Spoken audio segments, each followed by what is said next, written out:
This is B2B Marketing Methods. I'm your host, Terri Hoffman, and I'm the CEO of Marketing Refresh. Let's face it, embracing digital marketing is daunting. This podcast was created to make it more approachable. Join us as we talk to CEOs, sales leaders, and revenue growth experts who will share lessons learned and tips from their own journeys. Well, welcome. Thank you so much for joining in today to B2B Marketing Methods. This is your host, Terri Hoffman. I'm really excited to be here today with a special guest named Nikkie Freeman. Nikkie is the founder and CEO of a fractional CMO consulting company that is called Flywheel CMO. And through the course of the interview and discussion that she and I have today, you're going to learn a lot more about her business and what her areas of expertise are. Some of the things I'm planning on us covering today are how a fractional CMO can help a company look at how they're investing in their sales and marketing programs, how an ROI model is built for businesses. She brings in a lot of a finance background as well, which I think is super interesting, and I'm really excited to dig into that with her. I think another area is just, building a budget, right? So part of ROI is how much am I budgeting and allocating towards my marketing and sales investment, and those topics and more that I'm sure we'll uncover through this conversation is what we're going to be digging into today. Nikkie has a really credible background in the marketing and franchise business owner industry. So I'm very excited to help you get to know her and see what we can learn. So welcome, Nikkie. Thanks for joining me today. Great. Thanks, Terri. Thanks for the introduction. And thanks for having me today. I'm looking forward to a lively discussion. Yeah, I think it will be just that. I always find it interesting to talk to a fractional CMO because you're really helping with some of the most uncomfortable and challenging and tough to navigate conversations when it comes to investing in marketing. And so I think there's just so much that I'm hoping our listeners can learn from you today and learn about your approach. Yeah, absolutely. Yeah. So let's by starting to get to know you a little bit first. You have a really diverse background, and I want to start by kind of learning about how you got started in the business world, and then we'll take off from there. So where did you begin your career? Yeah, sure. So I actually started out in a number of finance and analytics roles. My degrees are in business and accounting. That led me into more kind of finance and decision support analytical roles. Did that for about 13, 14 years. And then when I was at FreightQuote, which is an online freight broker, I was the head of analytics, and analytics started to make a lot of the decisions on marketing or feeding information for marketing decisions, even though it was a different department. But, this is back in, say, 2013, 2014, kind of early digital marketing. They were almost all of their marketing was digital. They were a very large online freight broker, about 700 million. And so we were driving a lot of those decisions because we had all of this rich data from, digital tactics that were being performed. Then an opportunity came up where the VP of marketing left. They moved marketing underneath me, and that was kind of the start of my marketing career. So I led both analytics and marketing there, worked there for 5 years, then got a recruiting call to take a chief marketing officer role at a mid-market printing company that was private equity held. So I went there, did that for 6 years.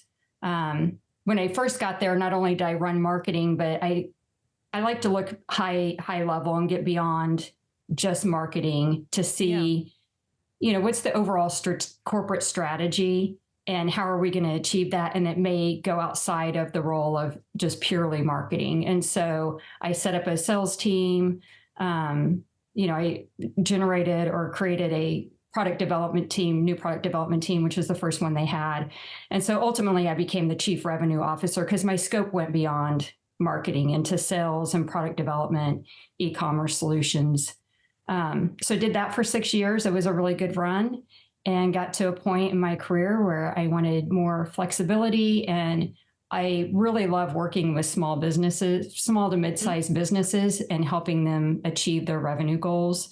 You had mentioned I'm a franchise owner. I've been in that position for 20 years. So I understand the emotions behind founder-led businesses and helping them achieve that is really exciting for me.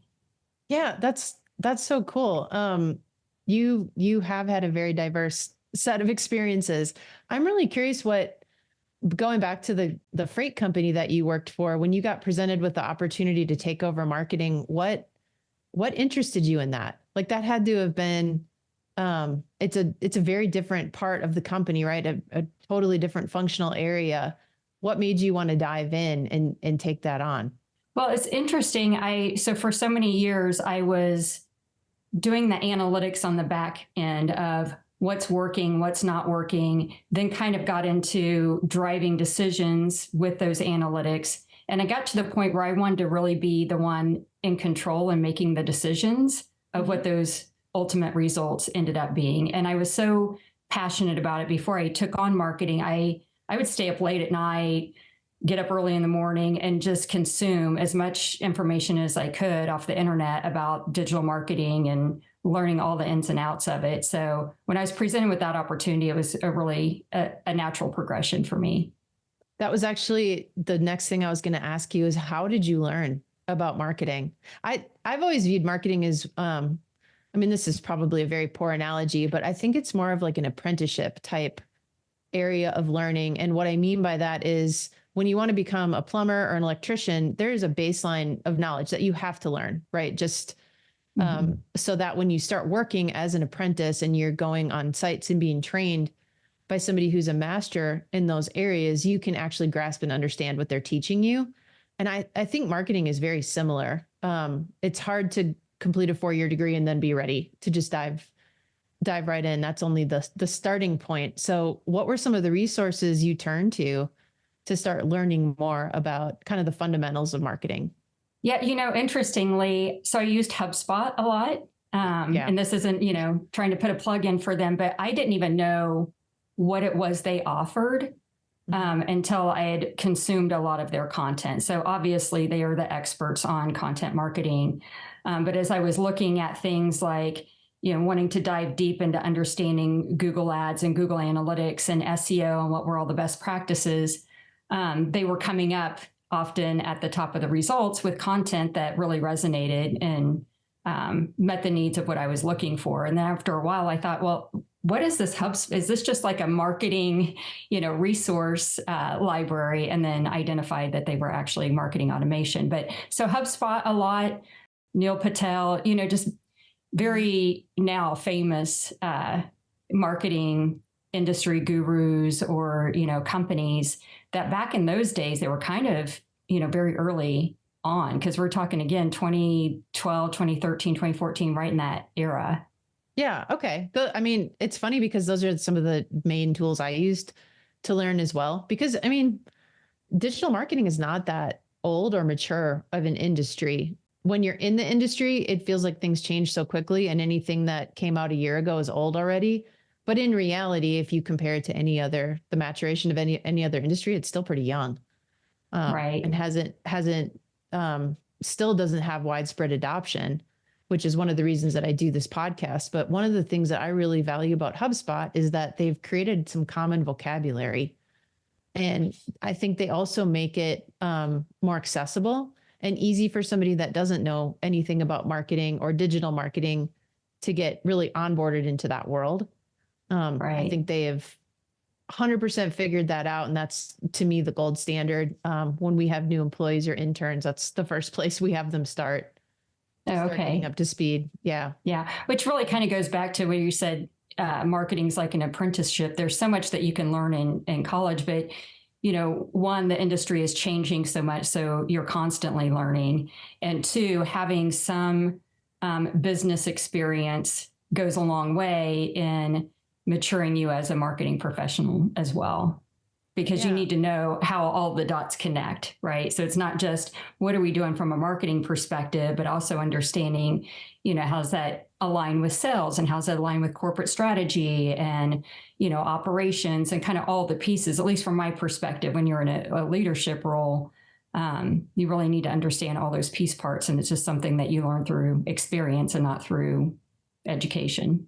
Yeah, I completely agree. I think too, it sounds like you've had, because of the diverse background you've had, it really just maybe like a set of breadcrumbs led you right to the role as a fractional CMO.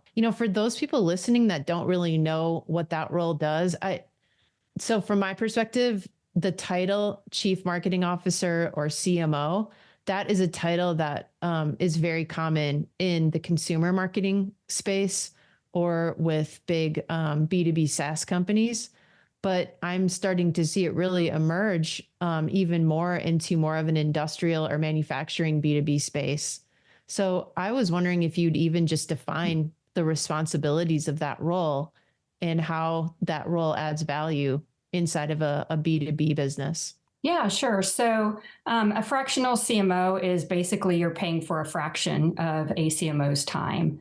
Often companies don't have the budget for a full-time executive. You start thinking about salary and benefits, and it's a big expense. And if you're in that kind of mid-range of revenue, it may be something that you don't have the budget for right away. Additionally, I see clients sometimes that maybe have a couple of internal marketing people, but don't have a strategy. And so they understand that they need a strategy in order to achieve their growth goals.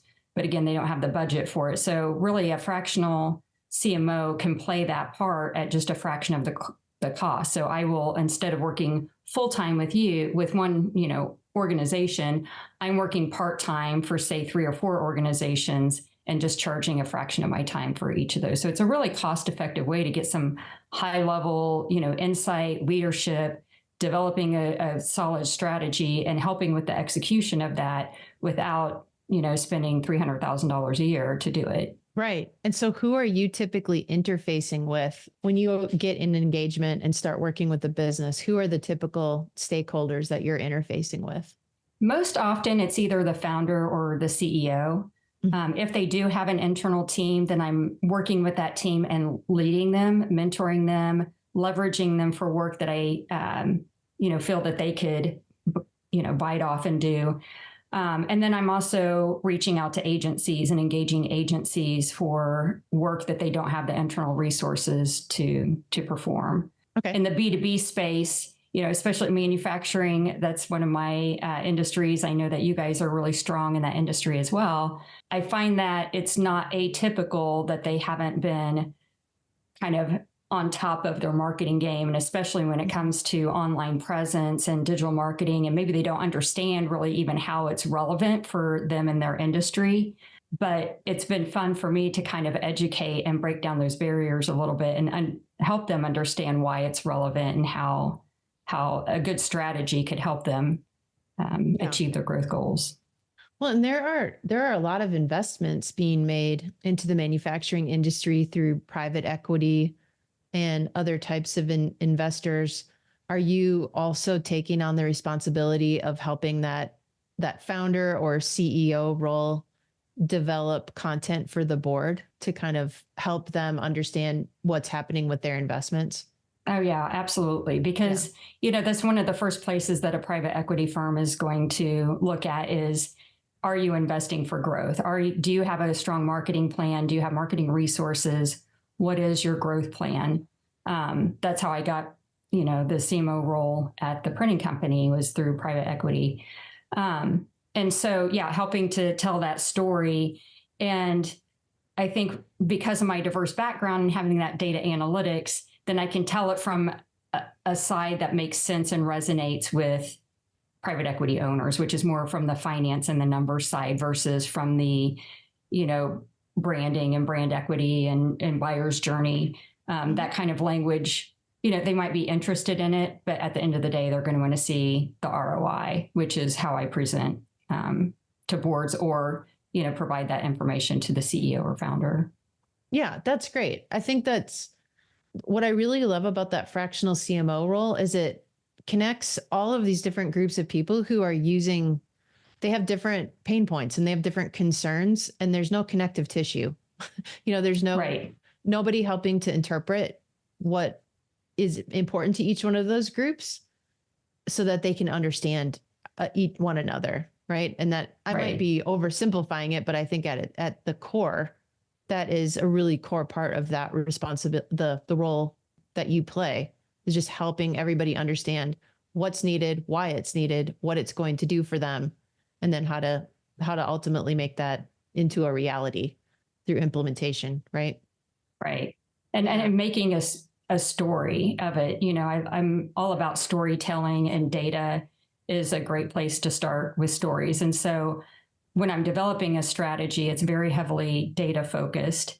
Mm-hmm. And just looking, and data can mean, it doesn't have to be numbers. It could even be, looking at your competitors and doing competitor analysis. But I think even starting very high level at, is your brand positioned how it needs to be positioned in the marketplace in order to set you up for success and to achieve your growth goals? You might not even have. So before we start diving into, do you need social media or do you need Google ads?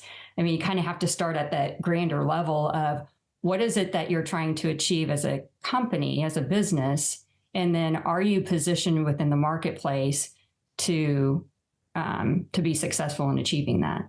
Okay. I'm so glad you said that, because that was one of the questions I wanted to ask you is, what's a common starting place? If you start an engagement and you're beginning to get started, what are some of the, first couple of steps that you're taking to help figure out where this particular business should start? Yeah, sure. So it's a number of things. So we'll look at a competitor, do a competitor analysis, understand your industry, and look at what are the strengths of each of your competitors. Mm-hmm. I also like to do customer surveys and customer interviews to get at that, space where, what do you do really well that your consumers or customers care about that your competitors don't do well?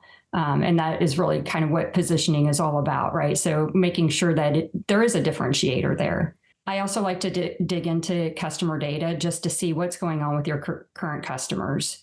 What size are they? Are there a bunch of small ones? Are they draining your profitability?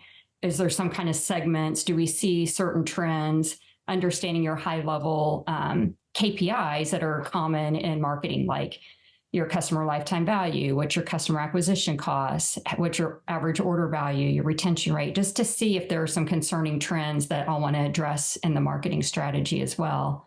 And then looking at what's their current marketing tactics, if any, and resources, and how are those performing for them. Okay. So I would say those are kind of the three big basic areas.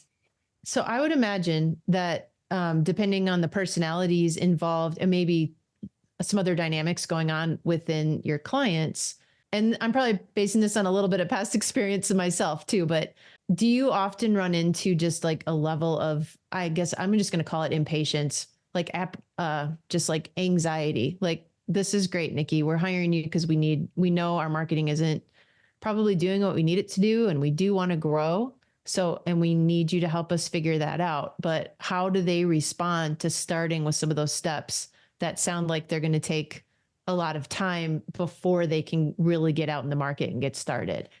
Yeah. So I like to explain it to them that, and you and I have talked about this before, but just that before you have a marketing coordinator start executing on tactics, you really do need to have a strategy. And I don't want to rush through a strategy when that's kind of the most important part of, that's the foundation of the house. I don't want to just, kind of slop that together real quickly, because the rest of the house is going to crumble around it if it's not good. And so I think that's part of it. And then also setting expectations on a timeline to start to see results, especially in B2B. It could be a longer sales cycle. There might be multiple, stakeholders or decision makers that are involved in a sale.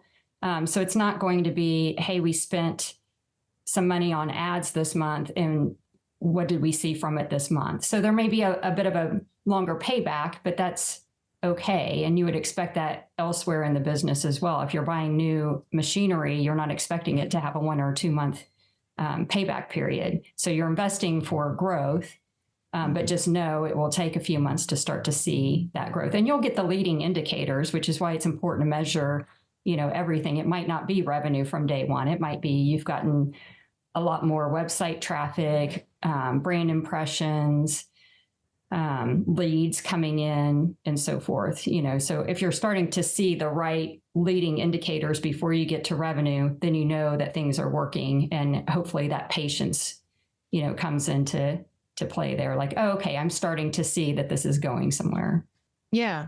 Yeah. But I like the analogy you used with, buying a piece of equipment, for example, because I think just a trend I noticed quite a bit is there may be a certain way and a certain set of expectations around different parts of a company's organization and all the functional areas that aren't also applied to the sales and marketing area. It seems like I see a lot of times that there seems to just be this completely different philosophy and set of expectations. And I always wonder, is that because they just don't know what to expect? Or is there some other reason behind that? But do you see that as well? Do you notice that? I do. Yeah. So sometimes, manufacturers will make decisions on investments like equipment and other things without necessarily having a business case to show that there's, a return on that investment, or that return might be longer. But there's this thought or this expectations that if it sells in marketing, it's immediate, revenue generating. And if it's not, then those are expenses that are some of the first to get cut. And so, having that patience, and then also having the KPIs and the ability to tie it back and making sure you're measuring the right things is super important, because otherwise, if you're doing some marketing stuff and you can't show results from it and you can't tie it to revenue, then of course it's not going to stand the test of time. Yeah. Yeah. And I mean, how have you seen that evolve too, just with the way buyer behaviors are changing? Because I think they tie together, right? What a buyer back in maybe 2015 or even 2019 was expecting from how they interact with one of their big suppliers or vendors, I think has really evolved. I mean, the data shows it, but just the reality of our own experiences and our own uses, like how have you seen that evolve, and how do you work with your clients to really communicate those changes and trends? Yeah, sure. So obviously, buyers want to do their own research, and a lot of it before they talk to anybody. So it's interesting. They still do see quite a few companies that rely almost solely on cold calling as their lead generation. And that's not how buyers want to buy today. So we've got to make sure that we're, as marketers, putting sufficient content out there for buyers at every step of their journey. So as they're researching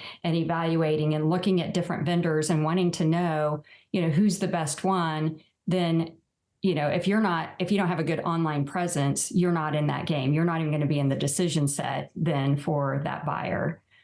So making sure, I think that's a story that I tell a lot of times as I'm talking to prospects, is just that buyer's journey, what that looks like, how they're researching, what terms they're researching, and then making sure that we have content and a strategy around that so that we're top of mind as they're evaluating their options.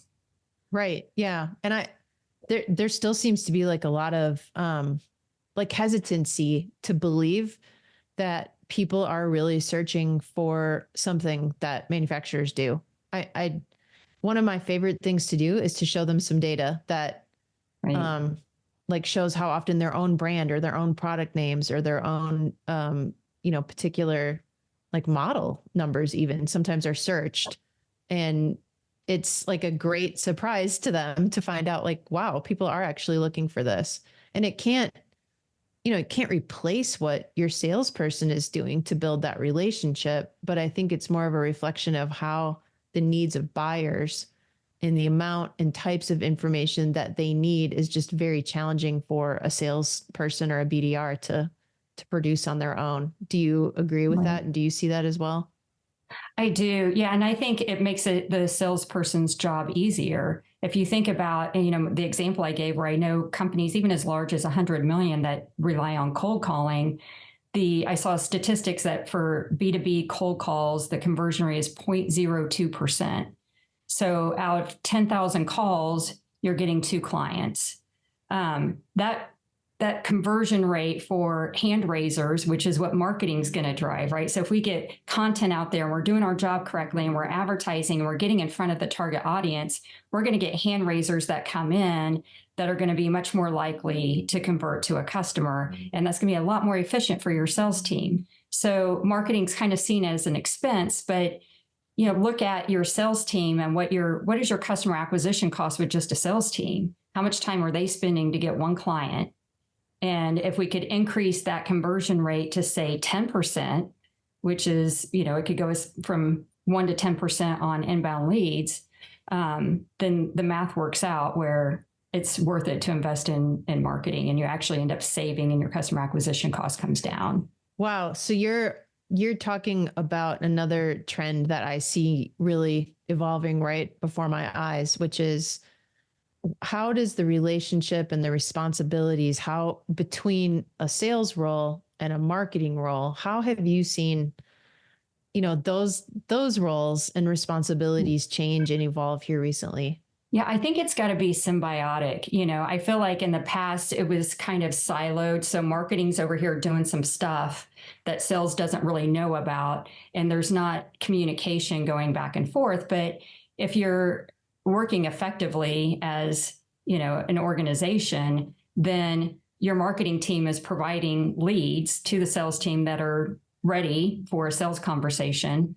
And sales is providing feedback to the marketing team on, hey, these leads were good. These leads were no good. Here's information I'm hearing out in the marketplace. Here's requests that we're getting that we don't have a solution for.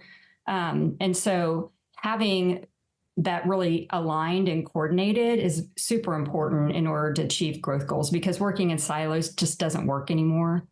And, you need to enable the sales team to do their jobs effectively and be efficient by educating users, which, again, we talked about the buyers want to educate themselves. So that's our jobs as marketers to make sure that's happening and that we're getting those people in the door once they're ready to, learn more and discover more and have a sales conversation. Yeah. So do you think getting those, creating that more symbiotic relationship, is that about something like just making sure they're ultimately reporting up to the same person in a leadership role, or is it bigger than that? I think it helps to have them both going up to the same leadership. So that's what I had at my last corporate job. Mm-hmm. But I think it is more than that. You've got to get them in the room at the same time as well. So they've got to be able to work effectively, communicate with one another, identify when that communication isn't happening or breaking down, and course correcting thereafter. There are so many examples I have of the sales team giving information that really drove a lot of our marketing and even product development.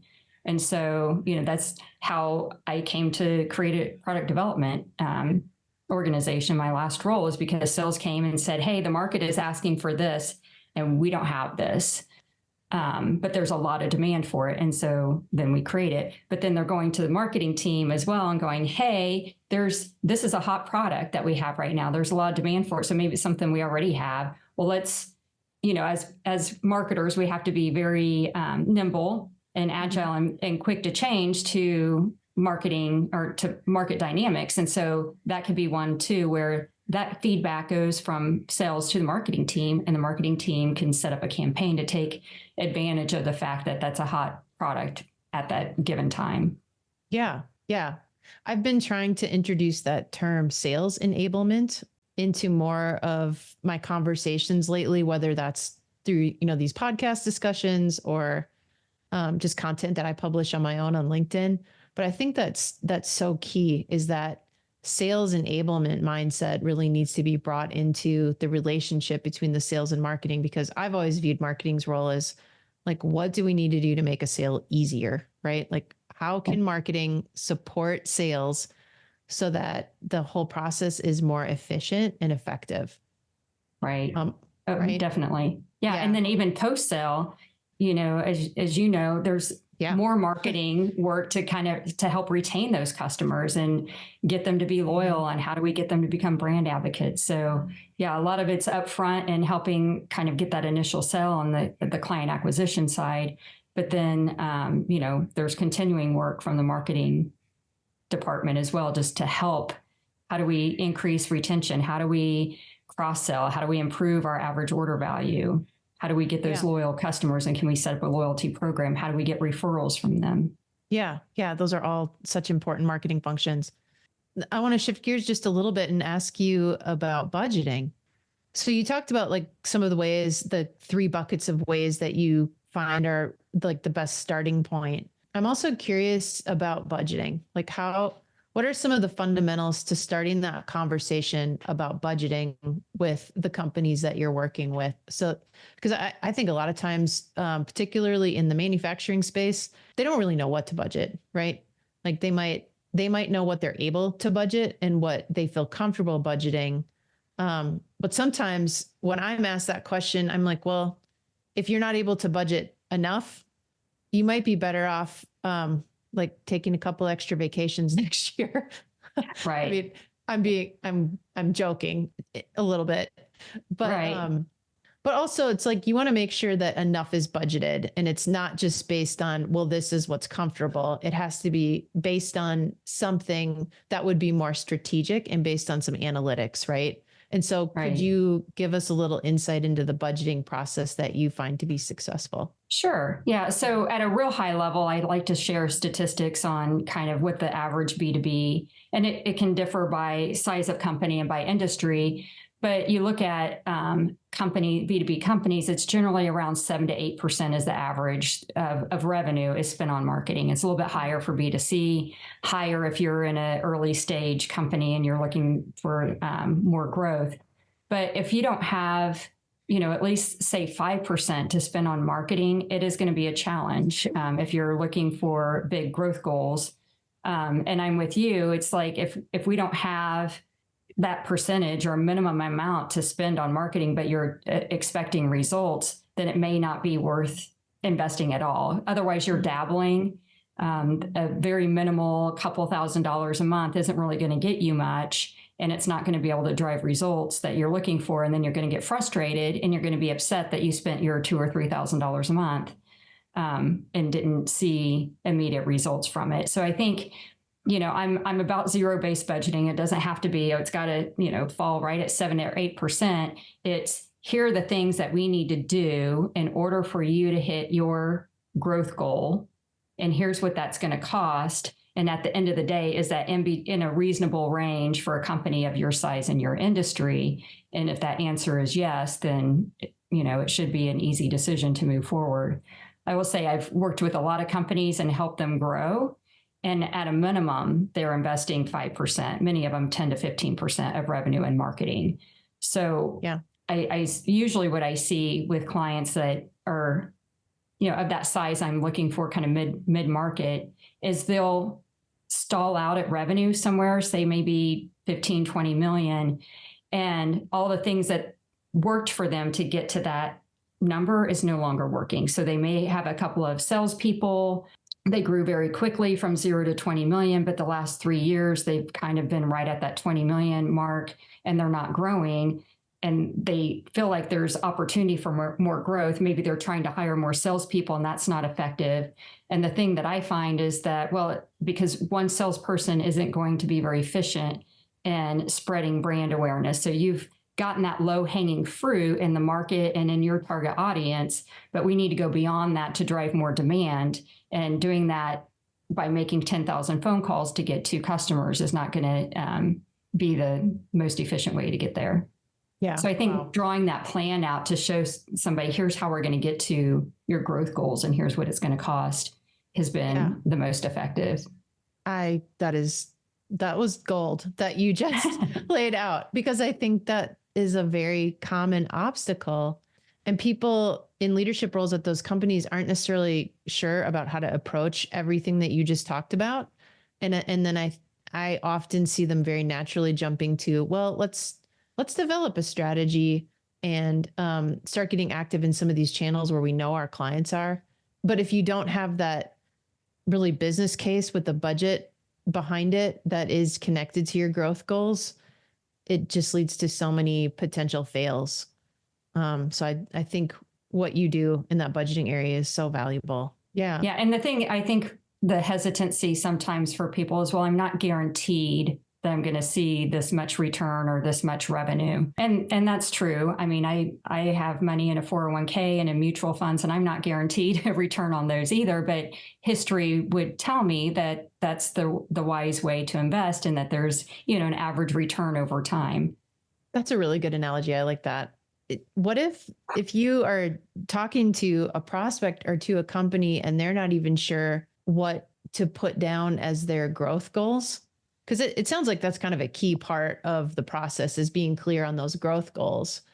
What are some tips or suggestions that you would give to them at that point if they're having a tough time even being clear on those growth goals? Yeah, I'm probably going to ask a lot of questions for where they want to grow or areas that could be growth drivers for them. So are there new markets that they could go after in terms of, new audiences? So if they are only selling into, say, retail, could they start selling into restaurants? So that's one way. Another way would be new product offerings or new services. So they can they add something on there? At the most basic is just getting a higher percentage of your addressable market in the market that you're in with the audience that you're in. So if there's a way that you think you can increase your market share in what you're doing already, that's probably the lowest hanging fruit. If you don't feel like you've kind of tapped out or maxed out on what you're going to get, relative to you and your competitors. So I like to ask a lot of questions and just what are the opportunities for growth? And then, sometimes I do hear a lot of, well, we don't really have a growth goal. Okay, well, let's start with something. How about, just 10%? What would that look like? What would that mean for you if you saw 10% more sales? Can your organization, especially in manufacturing, do you have the capacity to support that? So helping them get to a growth goal, I think, is important if they don't have that already. It's really hard to build a marketing strategy if there's not a goal that you're aiming for. Yeah. I think that's a great point. I think I would also be curious. This is a little bit of a subject change, but it's connected. What are some of the biggest challenges and or frustrations that you hear from your clients, especially at the beginning of building that relationship with them? A lot of times what I see, and I kind of touched on this a little bit earlier, but I'll go into a little more detail, is maybe they've had a marketing coordinator or two that they've hired because, let's say if we as marketers are doing our jobs correctly, marketing looks really simple. And it should look simple to the outside, but there is a lot of data and strategy and research and methodology that goes behind it. And so if you're not in that marketing world and all you're seeing is social media posts and email newsletters, maybe that's all you think you need. And so you hire a marketing coordinator to do those things, but you see no results. And then you think marketing doesn't work for us, and you cut that expense and you're done with marketing because you've already come to the conclusion that it doesn't work. So I would say that's a big frustration, is they've dabbled in marketing before. They think they've tried marketing before and it didn't work and it was a waste of money. And so they're back to the drawing board, scratching their head going, okay, now how do I grow? I guess I'm just going to hire more salespeople. Yes. So I'm sure you probably run into that as well. Yeah. Mm-hmm. Yeah.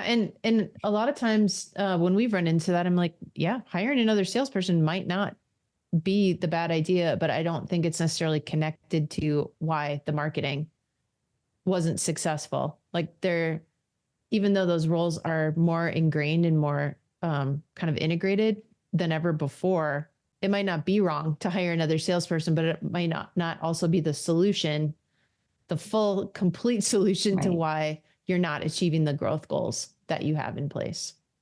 Right. Yeah. Yeah. And it's amazing to me how often I've heard people in leadership positions, whether it's sales leadership or, CEO president roles, but when they're not hitting their growth goals, they really come down on the sales team and say, you just need to sell more. You just need to sell more. And one of my sayings is just sell more is not a strategy. You're making an assumption that they're not doing everything that they possibly can to try to get more customers, and it's just not working. So we need to actually do something different, and there's a variety of things that could be, but just putting pressure on the sales team isn't going to get you to where you're going. Yeah, that's a great point. What are some of the analytics tools that you think are just really core part of making or creating a successful marketing strategy? Yeah, so there's a few. Google Analytics, of course, is always going to be part of that analytic tech stack. So understanding, who's visiting your website, what actions are they taking before they convert. A lot of that information can be used then to hone your digital marketing plan. So that's a key one. if you have marketing automation, I like to look at, the metrics in there. So email open rates and conversion rates from that. And then CRM, there's a lot of stuff that you can track in CRM to kind of help marry some of the online and offline data points together. So if you've sent a direct mail, for example, then, you can have, if you've got a good CRM with the analytics around it, then you can see that information there. Or you send a campaign or targeted to a customer, then you can see that information all in one place, which is key. Yeah, for sure. Do you have preferred platforms? You mentioned Google Analytics, but under like CRM and marketing automation, do you see some platforms that are just really kind of best suited to help this B2B space?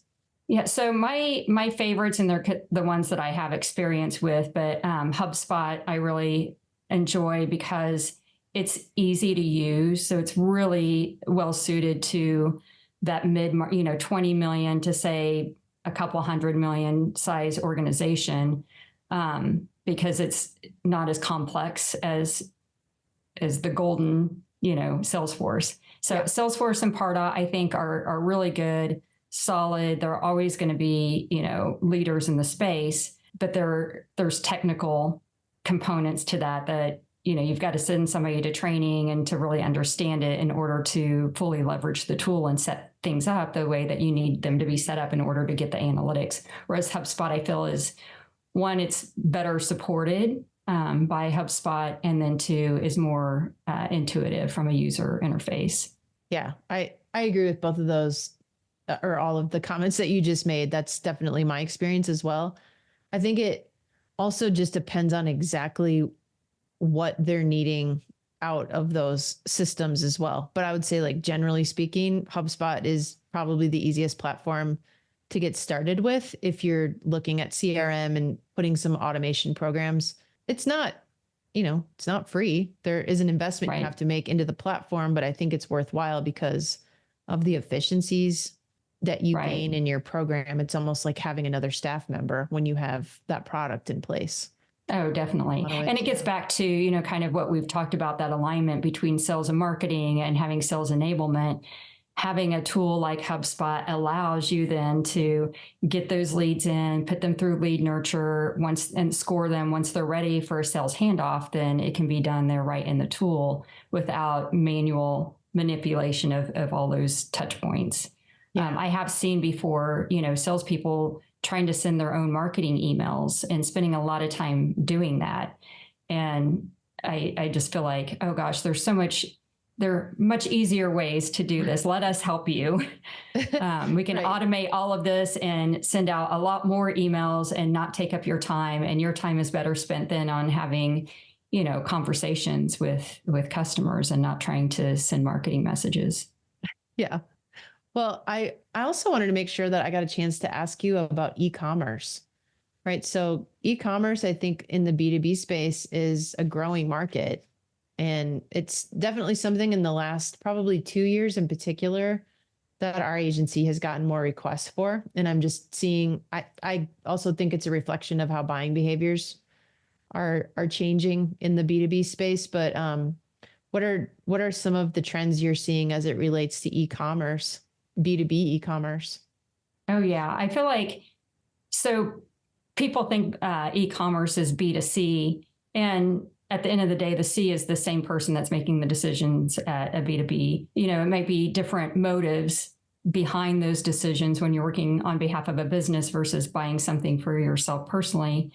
But they still expect the same user experience. So yeah, I've seen a lot more of companies being open to setting up an e-commerce. Sometimes it seems like an enigma, and that can be a little bit of a non-starter for companies because they feel like it's hard and it's big and it's expensive and we don't even know where to start. But it really isn't. I mean, you break it down, it's really not that difficult. If you have a good leader that understands and is familiar with different e-commerce platforms and with user experience, can come in and dig into, who your customers are and what is that expectation of the experience that they want to have, and then designing a solution around it is not that difficult. There's so many off the shelf. I feel like way back in the day, early in my career, a lot of that stuff was hard coded. You had a big IT department that had to like code it in. Everything's off the shelf now. And so it's so much easier than what I think people think that it is. Yeah. Some things that we see, in B2B is you might not want to open up that e-commerce to everybody. You only have particular distributors or resellers that are, want to buy or that you will allow to buy your products, but there's ways to lock that down. So that's, not a problem.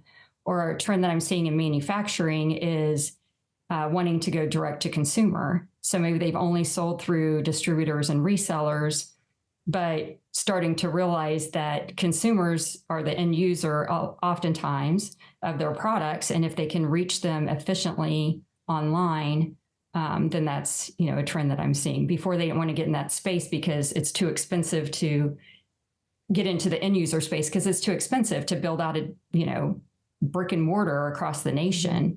But now you can reach them very efficiently through online means. That's something that I've done before as well, as building that direct to consumer channel through e-commerce.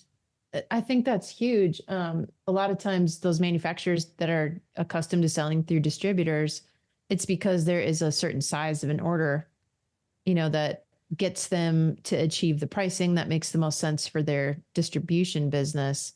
But if you look at the cost to implement an e-commerce solution and you can sell direct to consumers, you may have just expanded and opened a whole other channel, and you can put an ROI model together for the type of revenue growth that you can get by building that e-commerce platform. And that's just one example. I mean, I'm right.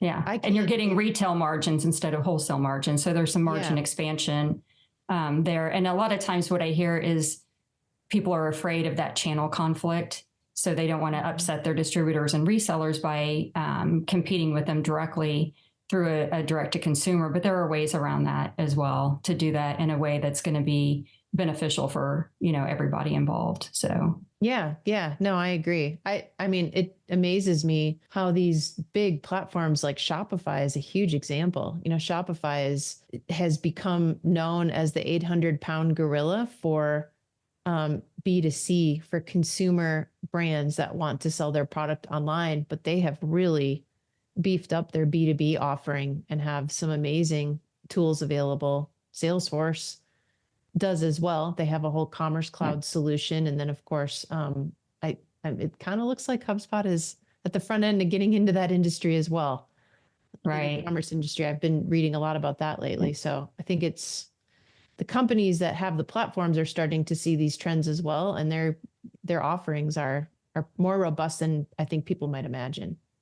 Oh yeah. And I have experience with Shopify. So when I built the direct to consumer e-commerce channel, it was on Shopify, and it's very robust, just the tools that they have built in. And it's almost like a CRM in itself. There's so much, segmentation that you can do, and, recency, frequency, and monetary analysis, and just a lot of very data rich information in there that you could use for your targeting and your marketing campaigns. Yeah, no, I totally agree. Okay. We could probably nerd out over all the e-commerce solution. That's like, to me, the most fun part about marketing is it blends so many different skill sets together. And depending on what you're interested in as like an individual worker, you can kind of decide which part, suits you and that you want to grow more, which area you want to grow in more. I think that's what the employees of our agency love. So there's so many different directions you can take it. Oh, definitely. Yeah. And you may start off, in graphic design and then, move into user experience or, designing websites. There's a lot of different paths and tracks. I feel like marketing is an exciting place to be. And like you said, it changes all the time. And so if you're a person that likes that dynamic, and I'm very project oriented, so it works well for me, then I think it's a good area to go into. Well, so Nikkie, I want to ask you one more question before I dive into my, I guess, non-marketing questions.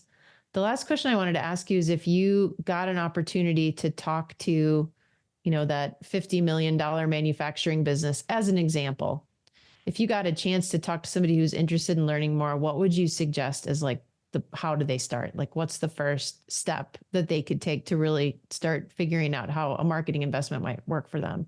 I think having a conversation with a marketing professional. And so whether that's a fractional or an agency, or even, if they have a friend that's experienced in marketing, I would not talk to a junior person in marketing. They have their role and it's a very important one, but they're not somebody that you want to talk to necessarily about strategy and how do you get started. So I would recommend having a conversation with somebody who's got a lot of experience in marketing, specifically in manufacturing, because there's a lot of nuances there, right? If you get somebody that's in B2C marketing, they may not understand your needs. But I think people that understand that industry, that are experienced in marketing, that would be a really nice, robust discussion. Yeah, I agree. Okay, well, we'll come back at the end and make sure that we're clear on your contact information too, just in case anybody listening would want to talk to you directly and have that first conversation with you. I've got some fun questions to ask you first, and then we'll come back to that at the end. Okay. Yeah. Great. Okay. I'm ready. So these are my fun ones. I think they're fun anyway. Okay. Hopefully you do too. What's your favorite trip that you've ever taken? Oh, goodness. Probably Costa Rica. So we took the family to Costa Rica for this last Christmas, and we met another family that we're really good friends with that have moved. They used to be our neighbors, but they've moved out. So we met them there and spent a week in Costa Rica, and it is beautiful. It's just amazing. Little monkeys everywhere, and beaches and rainforests. It was amazing. Volcanoes. Yeah, that was my favorite. There's I'm assuming that you're kind of an active, adventurous type of person, because I've heard Costa Rica, there's like zip lining and all of these active things you can do as well. That sounds really fun. Oh yeah, we did all the things, zip line and horseback riding and monkeys and all kinds of things, volcanoes. Yep. Oh, yeah, it was great. I want to go there.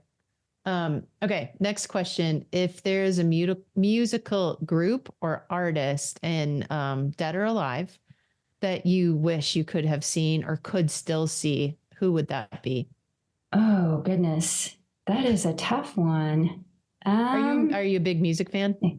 I am a music fan, but I go across a lot of genres.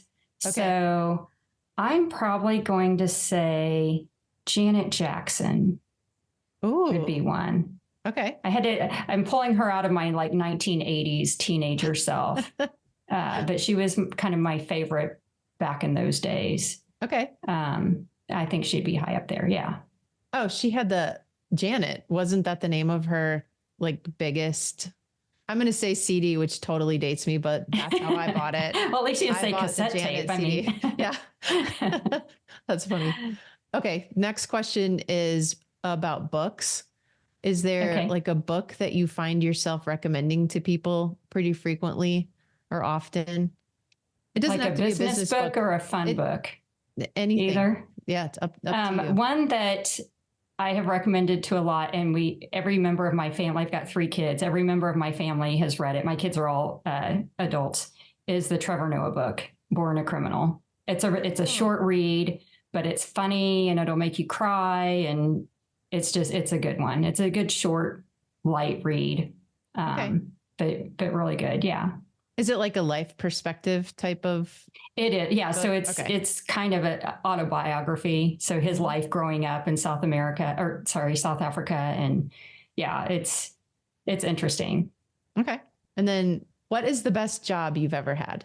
I'm going to say, outside of the one I have now, because this is what I truly have a passion for and really wanted to do. But my favorite job is more kind of a project within a job. So in my last role, when I created that direct-to-consumer e-commerce channel, that was the funnest project I think that I've worked on, because it was all the way from creating a brand to developing the website, to setting up the digital marketing plan, to driving leads, to getting it to revenue. So we launched that and grew it to 5 million within a couple of years. And that was just so satisfying to me. We were overachieving our goals that we set forth. And there's just something about that process that made it feel like it was my baby. Of course, there was a team that worked on it. I didn't develop the website myself. We had agencies, and I had a very nice team behind me that, you know, we all pitched in and did, but it was something that I was the leader of, and it was fun. And that was my best project. Yeah. It sounds like you got the satisfaction of seeing it through too, which is sometimes really hard. You don't often get that opportunity. You like have one little part of it that you work on, and then you disengage and other people take it from there. So that's pretty cool. You get to see it all the way through. Yeah, that is one of the hardest parts, I think, about being in a fractional role, is a lot of times you're involved on the front end in developing that strategy and then kind of helping to execute the strategy and getting them going. But a lot of times what happens is then they become self-sufficient and, you know, fly the nest. And so you don't really get to see then what happens after that. So some of the foundational things that you've set in place for them that started to work and started to generate revenue, you don't get to see it through till, you know, for the next 2 years or 3 years. Yeah. Well, that's a good way to connect back to the last question I have, which is how would you want somebody to get in touch with you if they're ready to start that journey, or even just have an initial conversation to see, you know, how you might be able to help them with what I'll call their marketing journey? Yeah, sure. Yeah. So my email is just nikkie@flywheelcmo.com, and Nikkie is Nikkie.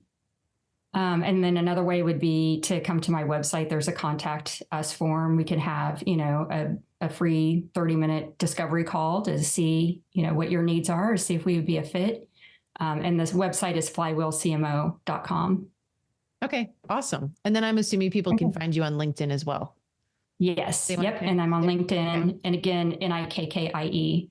I'm a little unique, and I have an extra E on my name, but that's how you find me. Well, and we're going to include all of Nikkie's contact information in the show notes. So if you're watching this on YouTube, it'll be in the comment section, or if you're on our website, you can look in the show notes section, and we'll have all the links available there as well. So Nikkie, I just want to thank you so much for spending the afternoon and some of your time with us. I think I'm really hoping that the things that you shared will help get people over that initial hurdle, or overcome some of the challenges or obstacles that might be in front of them to just getting started. Absolutely. With marketing strategy. So thank you. Yeah, I hope so. It's not scary. There's a method to it. And if you get the right, you know, agency or person involved that's experienced in marketing, they'll hold your hand through it and make it very easy. So thank you again for having me on the podcast today. I appreciate it. It's been a fun discussion. You're welcome. Thank you. Thanks for listening. Please be sure to follow us on your favorite podcast channel and leave us a review. We'd love to hear from you. You can connect with me on LinkedIn or visit our website at marketingrefresh.com.